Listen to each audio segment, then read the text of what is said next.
Yo guys, what is going on? Got a hybrid red deck profile for you guys. So this is featuring some of the new cards out of EX1. Well, mainly just one new card, but that single tamer breaks this deck and allows it to do some pretty cool things. So if you're a fan of hybrids and just really aggressive strategies, this is the deck for you. So let's go ahead and get into talk about some of the card choices. So for the Digi Eggs, just playing one copy of Demi Meramon and 4 copies of Koromon.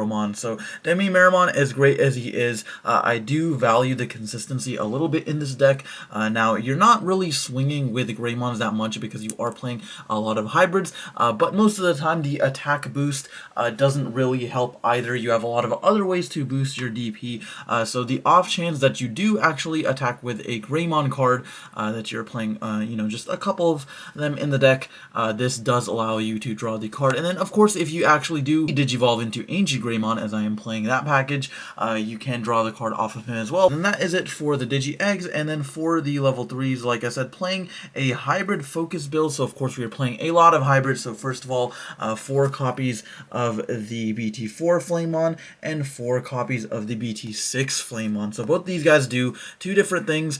This is your searcher for the deck. So on play you can reveal the top 3 cards of your deck, and then you get to add a red tamer as well as a hybrid to your hand. So this searches your Marcus, your Tai, as well as your hybrid pieces like your Agunimons. Unfortunately, can't search Ancient Greymon though. And then this dude, you get to Digivolve him. And the breeding area is mainly what you want to do because he does have the 4-play cost, so that's a little bit unfortunate. But you're usually playing this guy from hand and not him. So if you do Digivolve him, he does have the inherited effect where while this Digimon is hybrid or 10 warriors, it gains piercing. So this allows you to attack at your opponent's security without fear of your opponent blocking your Digimon, because even if they do block, piercing will just delete that blocker in battle and then check the security as it normally would anyway. So being able to go into your Ancient Greymon plays. Ancient Greymon is 13,000 DP, so not a lot of blockers can stop that anyway, but then being able to guarantee your hit goes through with the piercing is a really nice effect, and of course punishes your opponent for leaving out any suspended Digimon while you have access to him. So that is it for the hybrids. And then for the other level 3s, playing some Agumon, so playing 4 copies of starter deck Agumon. So this guy lets you gain plus 2,000 DP whenever you attack a player, which is what you are mainly doing in this deck. You're really just trying to swing at your opponent's security and get them down to 0 as quickly as possible. So this helps you do that.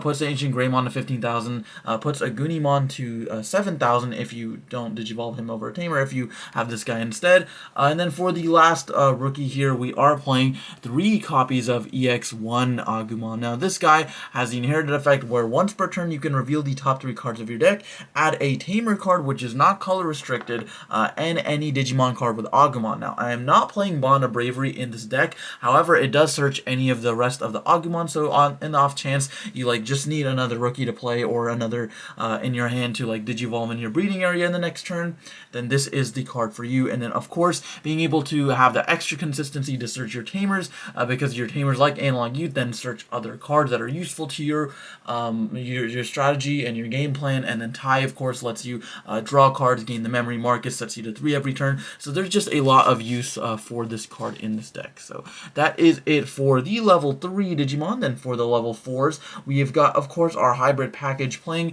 4 copies of Promo Agunimon. This guy is really, really nice, especially because it lets you warp. And as we all know, due to the Bond decks being so popular in the Set 6 and EX1 format, that warping is just a very strong mechanic, okay? Being able to cheat out a high-level Digimon for a very low cost is really nice. So this guy says, when attacking, you can Digivolve this into an Ancient Greymon for a cost of 2, ignoring all conditions, but then it just dies at the end of the turn, which you really don't care about, because if you do actually Digivolve an Ancient Greymon on top of this card, Ancient Greymon then says this Digimon gets a security attack +1 for each Greymon and or hybrid in this Digimon sources. So just by having a Gunimon alone, that is also underneath this guy, you are already checking 2 cards for 13,000 DP. And then when Ancient Greymon is deleted, regardless of by his own effect or by battle or whatever, so even by this effect, you will then get to float into another hybrid Digimon,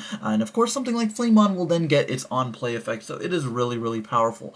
So then for the other level 4s, playing of course 4 copies of the classic Agunimon, the one that lets you evolve over Tamers. So this just lets you go for game basically. If you've got Tamers on the field, your opponent can't really interact with Tamers. There's not many cards in the game currently that do so, so they just really sit on the field until you're ready to go for the hybrid finisher and attack them for a game. So Gunimon, again, is still a really, really powerful card. And then for the other level 4s, just playing 2 copies of Promo Greymon and 2 copies of Geo Greymon. So these are the Greymons in the deck. Like I said, not very many, but occasionally you do get the trigger off of the Koromon.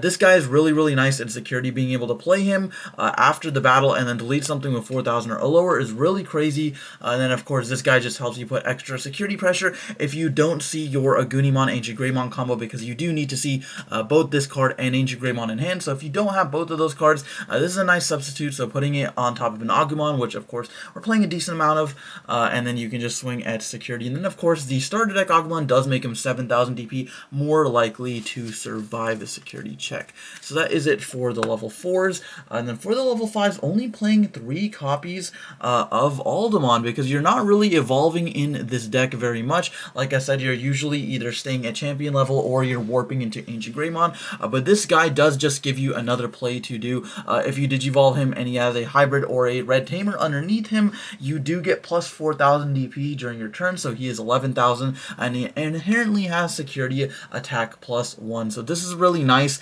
if, let's say, you open like a Flamemon, like one of these guys, and maybe something like a Geo Greymon. Like, you really just have like these playable cards in your hand, so you just Digivolve, and then like next turn you can go in this, swing, and then, you know, check a couple security cards. So it makes really some dead hands playable. And then of course, just being a level 5, in the off chance you do want to evolve into Ancient Greymon, it's there. But another cool thing I like to do is, because you have this level 5 hybrid, one thing you can do, like let's say if you've got like a red tamer on field, and then you like Digivolve into a Gunimon, you can Digivolve Aldemon on top of this Tamer stack, which is really cool. So if you're lacking level 3s for some reason, you can actually make the most out of just having Aldemon in your hand. So that's a really, really cool interaction. But that is going to do it for the level 5s. And then for the level 6s, of course, just the main man himself, one of the 10 warriors, 4 copies of Ancient Greymon. So this guy,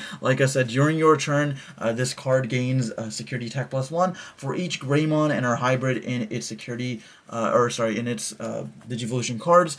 So then you'll usually end up checking at least 2 if you've got the Agunimon. If you got Flamemon underneath the Agunimon, he will be checking 3. One of the most nasty combos you can do, like I said, is getting that piercing underneath, and then you've got like this stack right here. So then even if you swing, your opponent can't block it because he's got piercing, and then he'll check 3 cards right there. So that's really nice. And then of course on deletion, he does float into any other hybrid. So of course, even after this guy is dead, your opponent will still have pressure put on them because of that. Okay, so that is it for the Digimon in the deck. And then for the best card in the deck and one of the new tamers, new additions to this deck, is 3 copies of Analog Youth. Okay, so why is this card so good? So 2 reasons.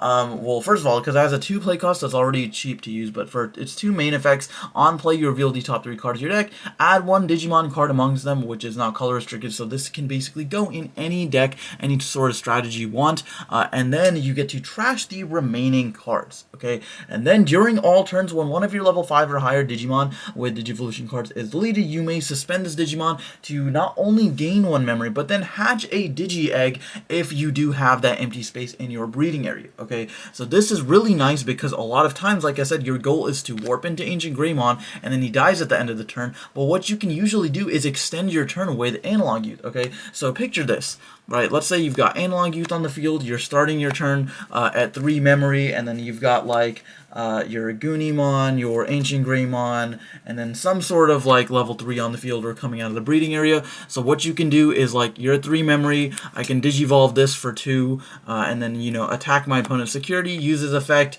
Digivolve this for 2, so then now it's 1 at my opponent's side. I'll check 2 or 3 cards, 3 in this scenario, and then what will happen is Ancient Greymon will die. Since he is a level 5 or higher without materials, then I can trigger Analog Youth, hatch a Digi Egg, and gain a memory, so I will go back to 0. It's still my turn. I can then also trigger Ancient Greymon's effect, so then I can play something from hand. If I do have a hybrid, maybe something like a Flamon to continue my plays. I can then Digivolve in my breeding area to continue my plays and set up for the next turn, where I can possibly do it all over again. Okay, so the extra consistency and interactions with Analog Youth make this deck so much more viable, guys. Okay, so that is it for our white tamers, and then for the red ones, playing 2 copies of Marcus Damon, 3 copies of Tai Kamiya. So these are, of course, this is really just a draw engine, and the fact that because you're playing a Gunimon, you kind of just need more red tamers, and I think these are the best ones. So this is, of course, just to set you to 3, and then gain a memory if you do swing with a Greymon. And then this is nice because if you bring out a Greymon or one of your Agumons, you get to gain that memory, draw a card. Even though you're not warping, it is still a nice engine, and then, of course, just stays on the field until you're ready to go for a game with your Agunimon. Okay, so that is it for the Tamers. And then for the option card, just playing the standard 4 copies of Gaia Force just to get rid of any problematic cards and have something really, really strong in security. And then for the spicy text, playing 2 copies of Atomic Inferno. So this for a 1 cost says main one of your Digimon with hybrid in its form gets plus 3000 DP, security attack +1, and if you block it, this Digimon, you gain 3 memory for that turn. This effect also stacks, so if you do like play 2 of them, you get plus 6000 security attack +2. If they block it, you get 6 memory. Okay, so this is really cool. So this is nice for a couple reasons. One, because if they do end up blocking it, you gain that extra memory, and then you can potentially punish them with it. But a lot of times, if you've got the Flamon with piercing, they're not going to block it anyway, so it basically guarantees like 3-4 checks at your opponent's security, which is really crazy. And then, of course, the security effect, where all of your Digimon gain security attack +1 until the end of your next turn, that can win you the game sometimes. If your opponent hits this and they don't answer like your field, or if they don't OTK you that turn, you're pretty much in a position to OTK them. Okay, so that is it for kind of the aggressive option cards. And the last 2 cards in the deck, just 2 copies of Red Memory Boost to help even more with consistency, like I said, because you do need specific combo pieces. You need the Agunimon, the Flamon, as well as the Ancient Greymon in your hand to be able to do like your main combo, and then, you know, float into another hybrid, etc. This is really nice just to have the extra searches. And then it's also cool because it puts you to 5 memory. So there were actually a couple of games throughout testing where like I would have an Aldemon and I could go to 5 with this hard Digivolve Ancient Greymon for 5 and still like check multiple security cards. So that is really cool. But yeah, guys, that is going to do it for the deck profile. Let me know what you guys think of Ancient Red Hybrid down in the comments below. Or do you prefer Blue Hybrid? Let me know in the comments. But guys, that is going to do it for the video. Thank you for watching, and we'll see you next time.